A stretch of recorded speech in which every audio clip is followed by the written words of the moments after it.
Lições da Bíblia. Apresentação: Leandro Quadros.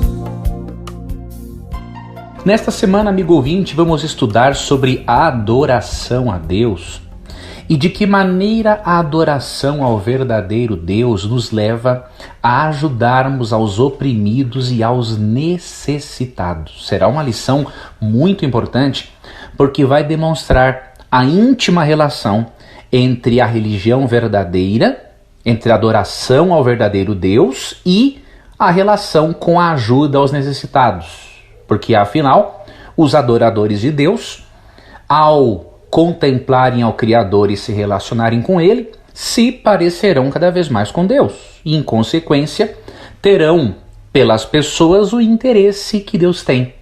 Quando estudamos, amigo ouvinte, o Antigo Testamento, vemos que muitas declarações dos profetas do Antigo Testamento sobre justiça e injustiça foram feitas no contexto sobre adoração. Os profetas do Antigo Testamento, quando convidam o povo a voltarem ao Deus verdadeiro, eles também convidam para que o povo tenha pelas pessoas o mesmo interesse que ele tem pelo bem-estar de todos. Os autores do Antigo Testamento querem levar os filhos de Deus a ajudarem aos oprimidos, aos negligenciados, a uma condição mais digna e mais justa. Encontramos isso, por exemplo, em Isaías capítulo 58, versos 6 e 7, que diz assim: Porventura não é este o jejum que escolhi, que soltes as ligaduras da impiedade, desfaças as ataduras da servidão, deixes livres os oprimidos e despedaces todo o jugo? Porventura não é também que repartas o teu pão com o faminto, e recolhas em casa os pobres desabrigados, e se vires o nu, o cubras, e não te escondas do teu semelhante? Nesse texto, Deus fala que o principal jejum que Ele deseja é nos abstermos do egoísmo e da maldade. O principal jejum para Deus, mesmo que o jejuar e abster-se de alimentos também é uma parte importante da adoração, sobre a qual eu não vou tratar agora, mas o principal jejum para Deus é aquele em que nós deixamos de lado o egoísmo, em que nos abstemos do egoísmo e paramos de olhar só para nós mesmos. Ou seja, faz parte da adoração a Deus, se constitui num jejum espiritual, deixarmos de lado a impiedade, ajudarmos aos oprimidos, repartirmos o nosso alimento com os famintos, recolhermos em casa aos pobres e desabrigados, vestirmos as pessoas nus e não nos escondermos do nosso semelhante quando ele precisa de ajuda. Que jejum espiritual, amigo ouvinte, importante e ao mesmo tempo difícil para nós que temos um coração egoísta. Mas precisamos permitir que Deus abrande o nosso coração, que Deus amoleça-o, para que tenhamos pelas pessoas o mesmo interesse que Deus tem pela felicidade delas. E quanto mais nos relacionarmos com o nosso Criador, mais parecidos com Ele nos tornaremos. E amanhã estudaremos exatamente sobre isso. Eu espero contar com a sua companhia. Um grande abraço, fique com Deus e até nosso próximo estudo. Você ouviu Lições da Bíblia. Apresentação: Leandro Quadros.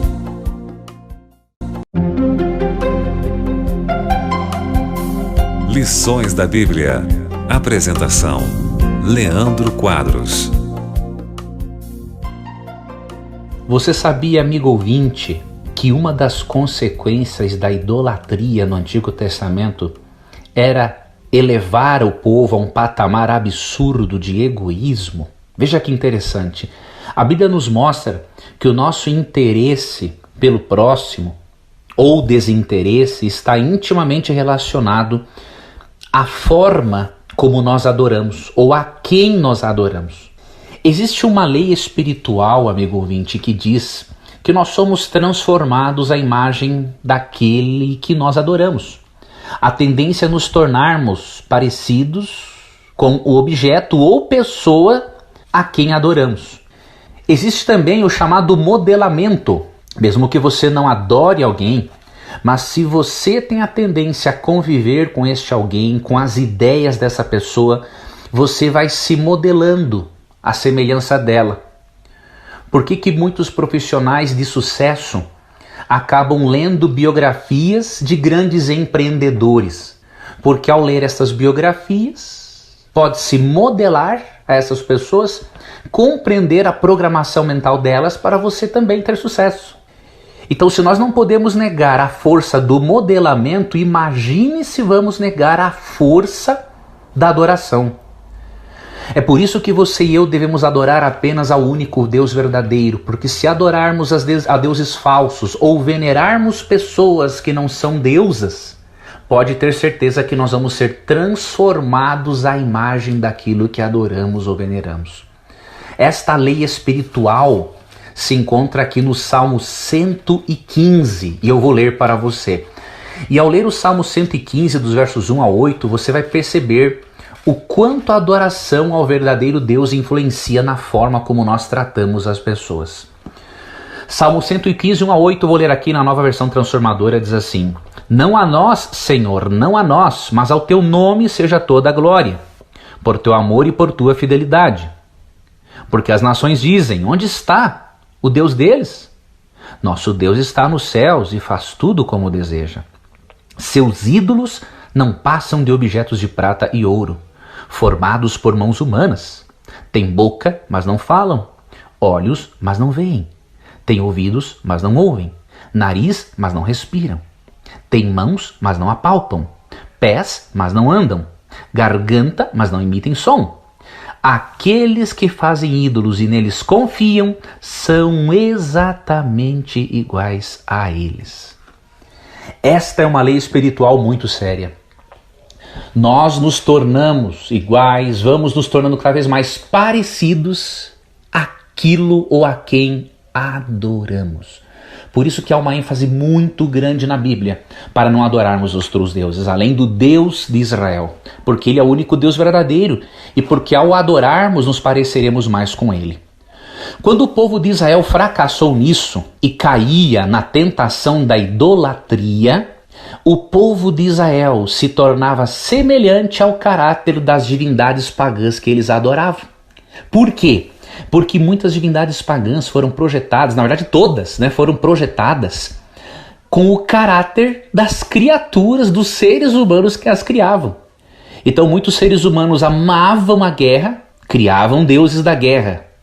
Amavam a promiscuidade, imaginavam a existência de deuses promíscuos da fertilidade que permitiam o sexo de qualquer jeito. Odiavam aos necessitados, aos pobres, escolhiam deuses que menosprezavam esse tipo de pessoa. Ou seja, o tipo de Deus que as nações escolhiam fazia com que as pessoas tratassem as demais da mesma forma que esses deuses, entre aspas, tratavam as pessoas. Por isso, amigo ouvinte, é fundamental que adoremos ao único Deus verdadeiro, porque só assim podemos desenvolver um caráter digno da eternidade. É adorando ao Deus verdadeiro que nos tornamos semelhantes, nos modelamos a Ele e passaremos a tratar as pessoas como Ele trata, e desta forma jamais menosprezaremos uma pessoa, jamais negligenciaremos alguém, porque nós vamos estar nos tornando semelhantes ao Criador por adorarmos ao Deus Criador. Foque a sua adoração no verdadeiro Deus e você tratará as pessoas da forma correta, assim como Deus trataria. Obrigado por sua companhia, um grande abraço e até amanhã em mais um programa Lições da Bíblia. Lições da Bíblia. Apresentação: Leandro Quadros. Na Bíblia, amigo ouvinte, encontramos várias razões para adorarmos, para cultuarmos, para reverenciarmos e obedecermos a Deus. Mas hoje eu quero estudar com você duas em especial. Duas razões que deveriam nos motivar a adorarmos a Deus. A primeira razão que eu vou apresentar para você se encontra no Salmo 110, Salmo 101, versículo 1. Salmo 101, versículo 1 diz assim: Aclamem ao Senhor todos os habitantes da terra. Sirvam ao Senhor com alegria. Apresentem-se diante dele com cânticos. Reconheçam que o Senhor é Deus. Ele nos criou e a ele pertencemos. Somos o seu povo, o rebanho que ele pastoreia. Eu li primeiramente o Salmo 100, os 3 primeiros versos, que mostram que nós devemos adorar a Deus porque ele nos criou. Esta é a primeira e a principal razão. Devemos amá-lo, reverenciá-lo, respeitá-lo, adorá-lo.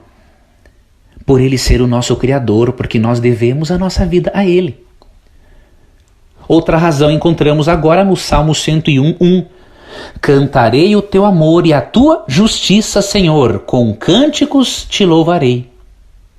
Outra razão, além de adorarmos a Deus por ser o nosso Criador, devemos adorar a Deus por ser um ser justo. Mesmo que pareça, amigo ouvinte, que Deus não esteja fazendo justiça, Ele está fazendo. O detalhe é que Ele vai cumprir, completar a sua justiça definitivamente quando Cristo voltar em glória e majestade para executar o juízo. Há um tempo para o juízo final, de acordo com Atos 17, 30 e 31. E Deus está esperando chegar esse tempo para que muitas pessoas sinceras ainda se arrependam para não serem condenadas. E Deus também permite que os seres celestiais contemplem a maldade que há no mundo e estejam cada vez mais vacinados contra o mal. E não tenho nenhuma dúvida quanto à forma como Deus lidou com todo o mal, com todo o pecado ao longo de todo esse tempo. Então nós devemos também adorar a Deus por Ele ser, além do nosso Criador, por Ele ser justo, por Ele fazer justiça. E mais cedo ou mais tarde, amigo ouvinte, você pode avaliar, analisar a sua vida. Mais cedo ou mais tarde, aqueles que fizeram injustiças, eles pagaram o preço. E se ainda não pagaram, vão pagar. Porque Deus quer reeducá-los, para dar a eles a oportunidade também de se arrependerem. E uma outra razão, na verdade não é uma razão, mas é um conselho bíblico para nós podermos adorar a Deus, tendo como base a sua justiça, a sua função de Criador, o seu amor para conosco, a salvação. Para nós fazermos isso, amigo ouvinte, da forma correta, antes nós precisamos experimentar uma relação com Deus. Se você não experimentar uma relação com Deus, você não vai ter motivação para adorá-lo, porque você não vai conhecê-lo. Como que você pode adorar a Deus como seu Criador se você não o conhece como seu Criador? Como vai adorar a Deus por sua justiça se você não conhece a sua justiça? Como que você vai adorar a Deus por seu amor se você não desfruta deste amor? Então você precisa conhecer. E aqui, no Salmo, capítulo 34, verso 8, é dito o seguinte: provem e vejam que o Senhor é bom. Como é feliz o que nele se refugia. Quando você provar que Deus é bom, refugiando-se nele, pedindo ajuda, conforto, pedindo paz, pedindo orientação, pedindo também, por que não, a prosperidade dentro dos planos dele, pedindo um bom trabalho, pedindo discernimento.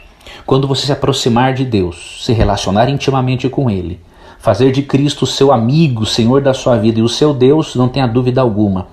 Você, ao provar sobre Deus, você vai ver o quanto Ele é bom.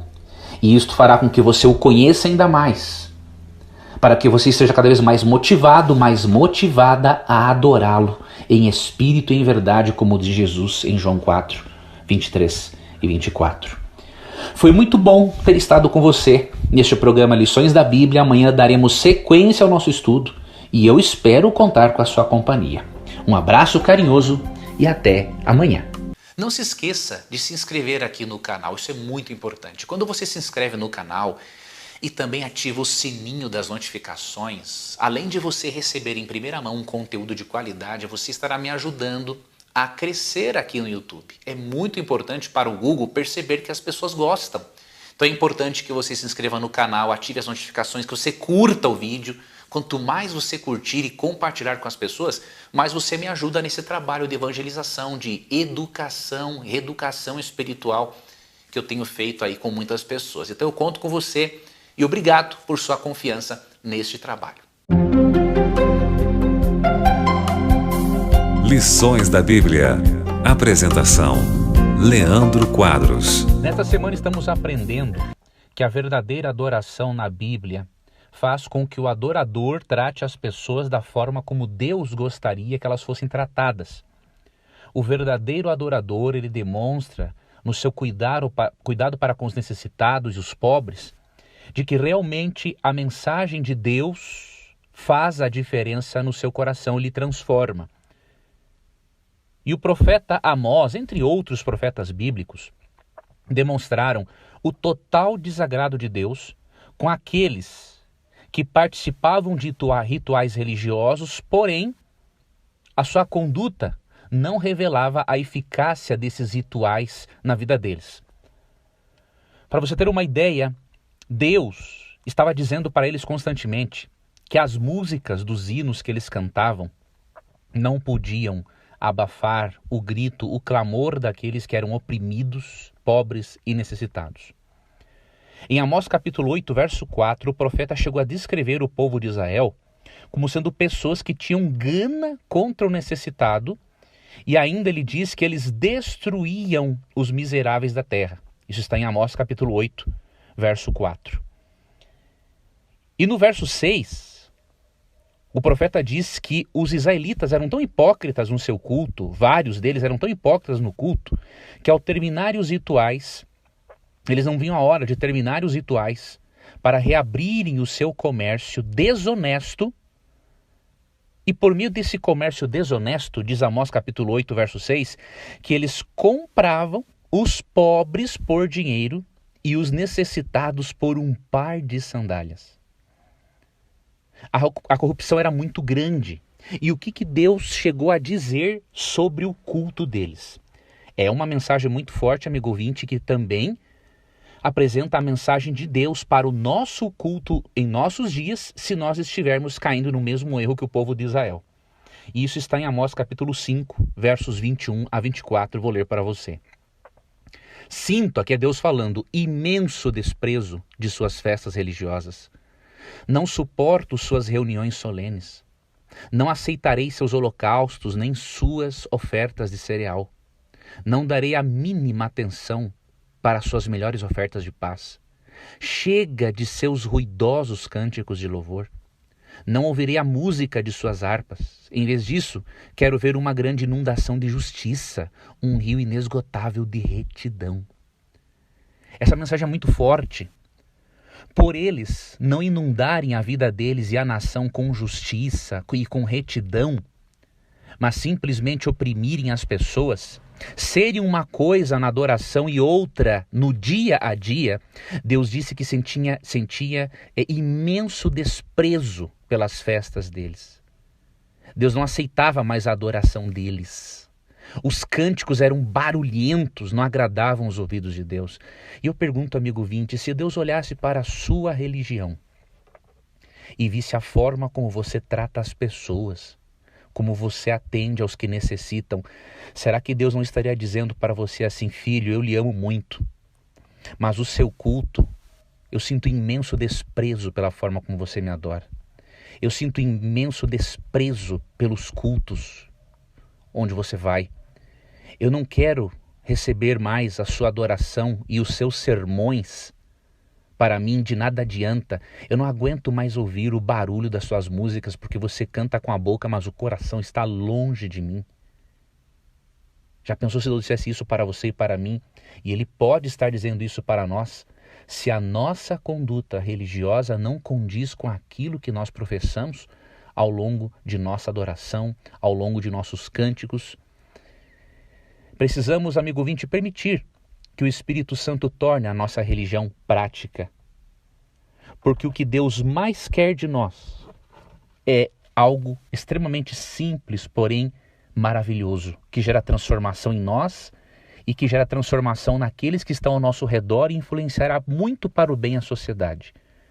O que Deus mais quer de nós está em Miqueias capítulo 6, verso 8. Ele diz que quer que nós pratiquemos a justiça, amemos a misericórdia e andemos humildemente com nosso Deus. Que Ele nos ajude a sermos verdadeiros e não falsos ou hipócritas adoradores. Um forte abraço, Deus te abençoe e até amanhã em mais um programa Lições da Bíblia.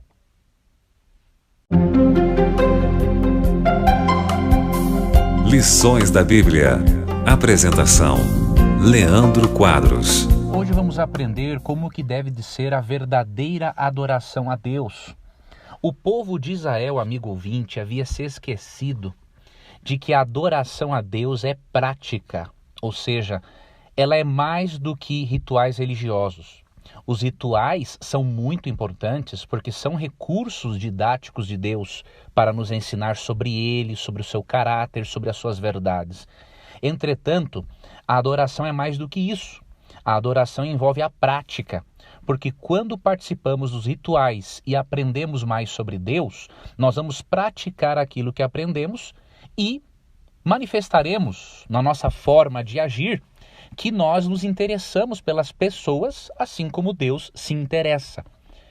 E em Isaías capítulo 58, Deus está reclamando exatamente disso. Deus está reclamando de uma adoração falsa, que se apegava a rituais, porém não era uma adoração prática. E neste capítulo, Deus faz um convite para que o seu povo volte à verdadeira adoração, pratique a verdadeira adoração. E é este capítulo que eu vou estudar com você neste momento. Um dos capítulos mais importantes para o adorador de Deus. Vamos ler então, amigo ouvinte, Isaías capítulo 58 e tirarmos algumas conclusões e lições preciosas deste capítulo. Eu vou ler aqui Isaías capítulo 58, na versão King James atualizada. Grita, pois, a plenos pulmões. Aqui Deus está pedindo para Isaías, não é? Fazer isso. Grita, pois, a plenos pulmões, não te contenhas. Levanta a tua voz como um chofar, que é uma trombeta, não é? Uma trombeta, e faze ver ao povo a sua própria transgressão. Mostra à casa de Jacó o seu pecado. Agora vamos ver, amigo ouvinte, qual é esse pecado.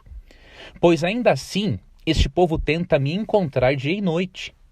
Parecem mesmo pessoas desejosas de conhecer as minhas orientações, como se formassem uma nação que faz o que é direito e que não abandonou os mandamentos do seu Deus. Solicitam-me decisões justas e demonstram a vontade de que Deus se aproxime deles. E questionam: por que jejuamos regularmente se tu não o reparas? Temos mortificado e humilhado sobremaneira as nossas almas e tu não tomas conhecimento de tudo? E agora, amigo ouvinte, Deus vai dar a razão do porquê que ele não liga para esses jejuns, para esses rituais que eles praticam. Por que Deus não responde aquilo que eles pedem? A razão está em que no mesmo dia, no dia mesmo do vosso jejum, correis atrás dos vossos próprios desejos e negócios, assim como também explorais os vossos trabalhadores. Ora, o motivo está em que o vosso jejum sempre termina em discussão e rixa, em brigas violentas, com socos e outras brutalidades. Não é possível que continues a jejuar deste modo e ainda espereis que a vossa voz venha a ser ouvida nos altos céus. Então eles jejuavam, amigo ouvinte, adoravam a Deus com jejuns, mas no mesmo momento corriam atrás dos próprios negócios e exploravam os trabalhadores, não pagavam devidamente aqueles a quem eles contratavam. Além disso, eles eram pessoas briguentas. Não tem como uma igreja onde que as pessoas vivem brigando ser abençoada e receber respostas às suas orações. No verso 4, eles eram briguentos, violentos. E aí Deus fala para eles: não é possível que continues a jejuar deste modo. E ainda espereis que a vossa voz venha a ser ouvida nos altos céus. E aí no versículo 6, Deus começa a dizer como que ele quer que eles o adorem. Não, nada disso. O jejum que desejo não é este. Que te libertes das amarras da malignidade e da injustiça, que desfaças as ataduras da opressão, que ponhas em liberdade os oprimidos e que despedaces todo o jugo. Verso 7. Ora, não é partilhar teu alimento com o faminto, abrigar o pobre e desamparado, vestir o nu e sem teto que encontraste e não recusar a tua ajuda ao próximo? Este é o jejum, esta é a adoração que Deus quer, amigo ouvinte. O verdadeiro jejum para Deus, mesmo que o outro jejum seja muito importante, a abstinência de alimentos por algum tempo, para termos a nossa mente mais clara, livre do processo digestivo, para que possa se concentrar nas coisas de Deus, o principal jejum é o jejum espiritual de Isaías 58. É o jejum em que nós libertamos as pessoas, nos libertamos da maldade, jejuamos, nos abstemos da maldade, nos abstemos da injustiça, nos abstemos da opressão, nos abstemos de oprimir as pessoas. O verdadeiro jejum é aquele em que nós partilhamos o nosso alimento com o faminto, abrigamos o pobre desamparado, vestimos o nu e sem teto e não recusamos ajuda ao nosso próximo. Este é o verdadeiro jejum, este é o jejum espiritual que Deus espera do seu povo. E se o povo de Deus, amigo ouvinte, adorar a Deus de forma prática, não apenas com rituais, mesmo os rituais sendo importantes, Deus vai cumprir o que está em Isaías capítulo 58, versículo 9. Assim, clamarás a Deus e Ele te atenderá. Gritarás por socorro e o Eterno te responderá, eis-me aqui. Mas isto, se afastares do meio de ti o jugo opressor, a língua e os gestos acusadores e a falsidade do falar. Se você e eu, amigo ouvinte, ajudarmos aqueles que precisam, se tirarmos do nosso meio qualquer tipo de opressão, se pararmos de usar a nossa língua para acusarmos, para brigarmos, para falarmos mal dos outros, se pararmos de falar com falsidade, Deus vai nos abençoar, Deus vai nos fazer prosperar em todos os sentidos. Obrigado, amigo ouvinte, por sua companhia no Lições da Bíblia de hoje. Amanhã nós daremos sequência ao nosso estudo e eu espero contar com a sua companhia. Um grande abraço e até lá.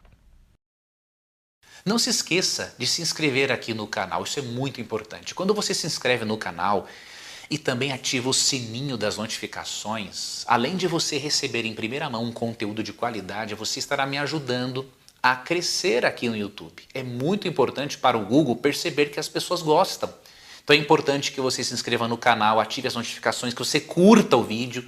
Quanto mais você curtir e compartilhar com as pessoas, mais você me ajuda nesse trabalho de evangelização, de educação, reeducação espiritual que eu tenho feito aí com muitas pessoas. Então eu conto com você e obrigado por sua confiança neste trabalho. Lições da Bíblia. Apresentação: Leandro Quadros.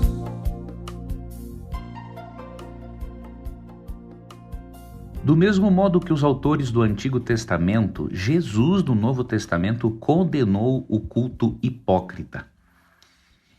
E um capítulo muito importante onde Cristo faz esse tipo de condenação é Mateus capítulo 23. E eu vou estudar alguns versos com você neste momento, amigo ouvinte.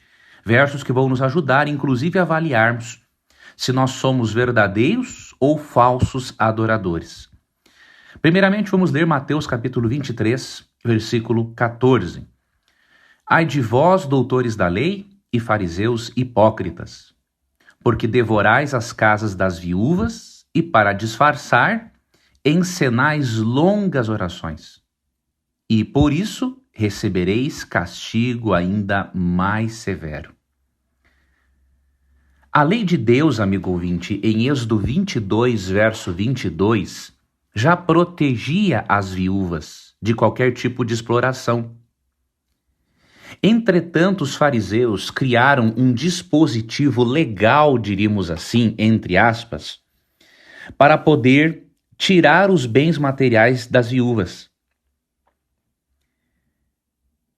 Eles alegavam que precisavam, obviamente, de ofertas, e o dar ofertas era realmente um procedimento bíblico, porém, os fariseus utilizavam-se disso de uma forma desonesta.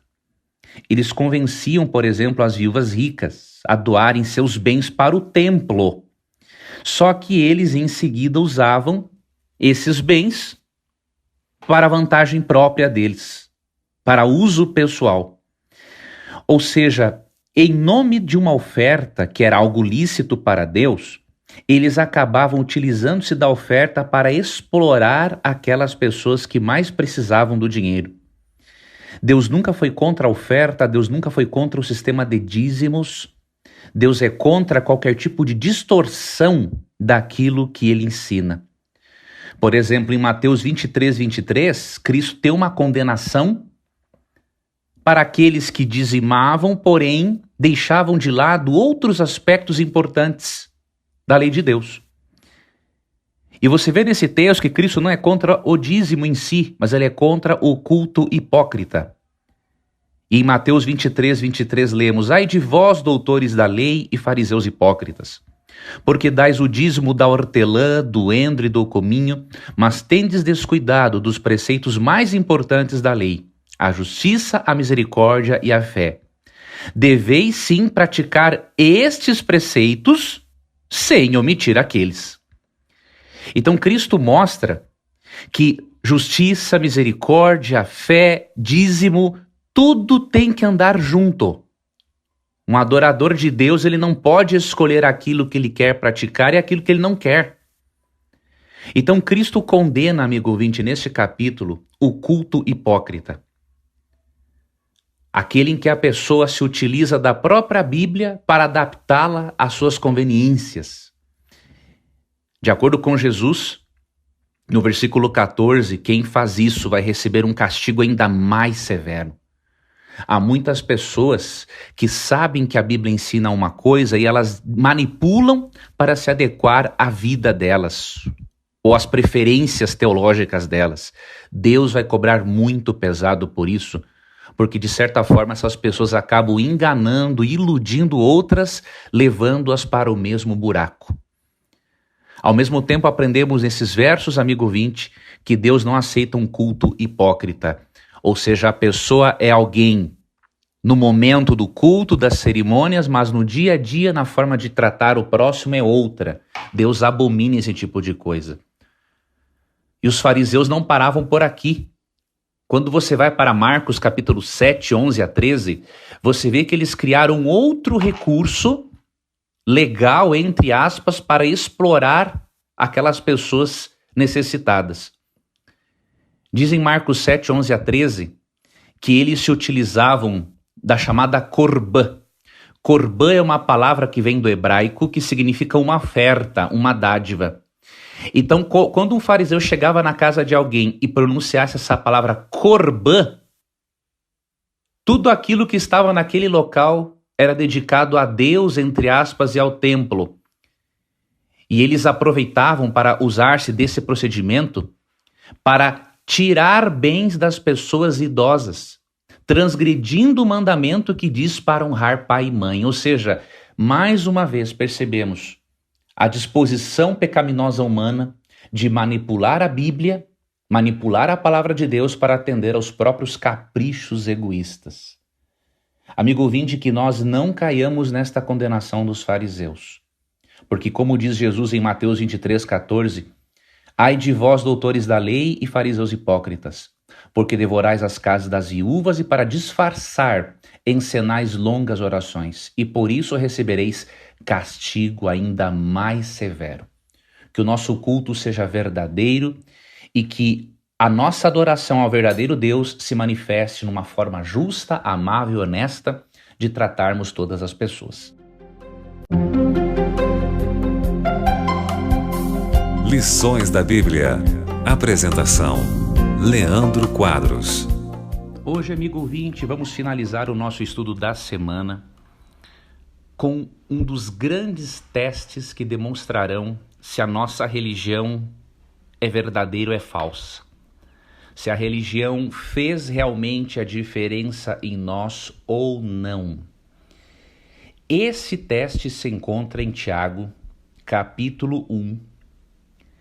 E nós vamos ler alguns versículos deste capítulo que são extremamente importantes para avaliarmos se a nossa religião realmente é verdadeira ou não.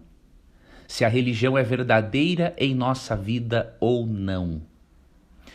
Vamos ler Tiago capítulo 1, versos 26 e 27. E eu peço, amigo ouvinte, que você avalie a sua vida religiosa, o seu dia a dia, à luz desses textos bíblicos. Vamos ler primeiramente os versos 19 e 20 e depois os versos 26 e 27.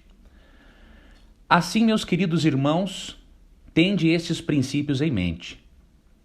Toda pessoa deve estar pronta para ouvir, mas tardio para falar e lento para se irar, porque a ira do ser humano não é capaz de produzir a justiça de Deus.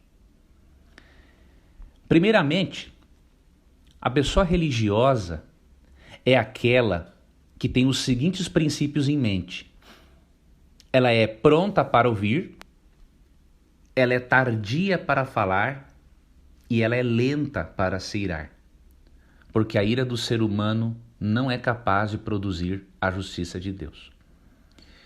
Isso nos mostra, amigo ouvinte, que uma das primeiras coisas que precisam acontecer em nossas vidas é aprendermos a ouvirmos antes de falarmos. Além de ser falta de educação, falar, chegar a conclusões antes de ouvir o que a outra pessoa tem a dizer, é falta inclusive de espiritualidade. Porque Tiago diz que quando estamos com Cristo, nós vamos aprender a ouvirmos, depois falarmos e vamos ser lentos para nos irarmos. Vamos nos irarmos, é óbvio, a ira é um sentimento e é mais do que natural, mas vamos ser lentos para a ira, não nos irarmos por qualquer coisa, por qualquer motivo, sem antes chegarmos às devidas conclusões dos fatos.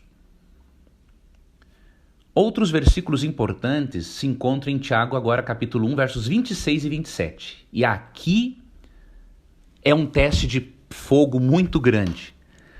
Se alguém se considera religioso, mas não refreia sua língua, engana-se a si mesmo. Sua espiritualidade não tem valor real algum. Eu li esse texto aqui na versão King James atualizada para você perceber o quão é grave ser linguarudo e linguaruda. Como tem falsos cristãos linguarudos. E ficam nervosinhos quando eu digo isso, né? Se ficou nervosinho ou nervosinha porque é linguarudo, sim. De acordo com a Bíblia, quem não refreia a sua língua engana-se a si mesmo e a sua espiritualidade não tem valor real nenhum. Tá ok? Então, qualquer cristão verdadeiro, qualquer adorador verdadeiro não pode ser linguarudo, fofoqueiro, gosta de gerar intrigas, só gosta de falar mal das pessoas. E isso não se refere a apenas manifestações verbais de forma pessoal. Se você é um linguarudo, uma linguaruda espalhando notícias falsas pela internet, você também é um linguarudo do mesmo jeito. Porque você só não o falou pessoalmente por falta de coragem ou por falta de oportunidade. Constantemente, amigo ouvinte, eu recebo pela internet muitos comentários amáveis de pessoas que apreciam o trabalho, né? Que gostam de estudar a Bíblia comigo, mas ao mesmo tempo eu percebo que, mesmo sem querer, eu acabei gerando muitos inimigos, porque como eu falo algumas coisas de forma aberta, com respeito, mas de forma aberta e sem hipocrisia, e como muitas vezes os princípios bíblicos que eu apresento contradizem as ideologias políticas de algumas pessoas, elas acabam tentando me ferir absurdamente por meio de palavras. Eu, graças a Deus, amigo ouvinte, eu sou muito tranquilo em relação a isso, porque eu sei o Deus a quem eu sirvo, sei dos meus pecados, minhas limitações, mas ao mesmo tempo eu sei do valor que eu tenho à luz da cruz e daquilo que Deus tem feito pela minha vida, então isso não me afeta. Mas eu percebo que a religião dessas pessoas é falsa. Elas dizem palavras a mim para tentarem me desanimar, me derrubarem, e elas não percebem que elas não conseguem refrear a língua delas e que o tipo de religião que elas seguem, ou a ideologia que elas abraçam, simplesmente os torna pessoas piores. Elas não conseguem entender, à luz de Mateus 7, 15 e 16, pelos seus frutos os conhecereis.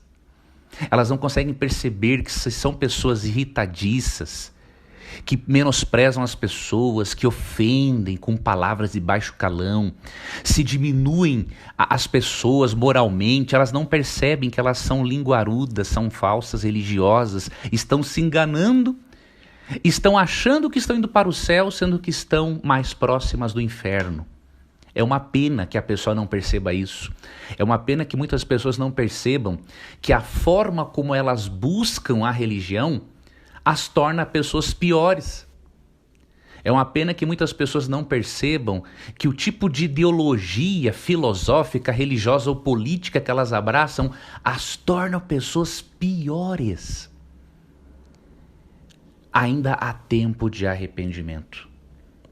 Você e eu precisamos, à luz desses textos, aprendermos a controlar a nossa língua, a falarmos palavras boas, de ânimo, e quando discordarmos de alguém, precisamos fazer isso de forma respeitosa, porque um cristão, ele trata os outros da maneira como ele gostaria de ser tratado. Em Mateus capítulo 7, verso 12, Jesus disse que o resumo de toda a lei, o resumo de toda a Bíblia, de todo o Antigo Testamento, é eu não fazer para os outros aquilo que eu não gostaria que fizessem para mim mesmo. E amigo ouvinte, que tipo de palavras tem saído da sua língua? Que tipo de palavras tem saído dos seus dedos quando você começa a teclar e a postar mensagens no Facebook, no Instagram ou em qualquer outra rede social como o Twitter? Eu finalizo lendo para você Provérbios 18, 21. A língua tem poder sobre a vida e sobre a morte. Os que a usam habilmente serão recompensados. Se você escolher bem as palavras que vão sair da sua boca, se você escolher bem as palavras que irá digitar no computador, o texto bíblico diz que você vai ser recompensado. Agora, se você não escolher devidamente, lembre-se que a língua tem o poder sobre a vida e sobre a morte. Você vai ter vida ou você vai ter morte dependendo das suas palavras. Que Deus nos ajude, amigo ouvinte, a aprendermos a refrear a nossa língua, porque de cristãos ou religiosos fofoqueiros o inferno estará cheio. Que Deus te abençoe, um abraço e até amanhã em mais um programa Lições da Bíblia.